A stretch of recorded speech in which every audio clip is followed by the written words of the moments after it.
नमस्कार, मी सेजल. मित्रांनो, पोस्ट ऑफिसमध्ये 28,000 पदांची मोठी भरती जाहीर झाली आहे. सरकारी नोकरी शोधणाऱ्यांसाठी ही एक उत्तम संधी आहे.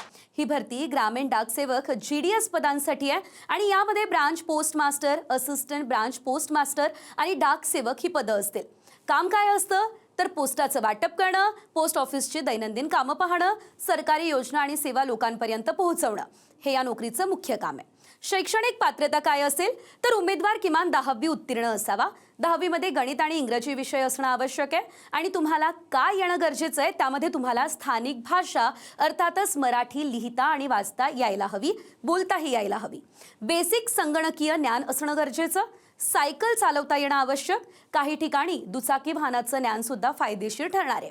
वयोमर्यादा काय असेल तर 18 ते 40 वर्ष. आरक्षित प्रवर्गांना शासन नियमानुसार सूट मिळत असते. मात्र महत्त्वाचं, निवड कशी होणार? कोणतीही परीक्षा नाही आहे. 10वीच्या गुणांवरती थेट मेरिट लिस्ट लागणार आहे. पगार किती असेल महत्त्वाचा मुद्दा आहे. पदानुसार 10,000 ते 29,000 इतका मासिक पगार सुद्धा मिळणार आहे. आता कुठे अर्ज करायचा? इंडिया पोस्ट GDS online.gov.in वरती आजच अर्ज करा.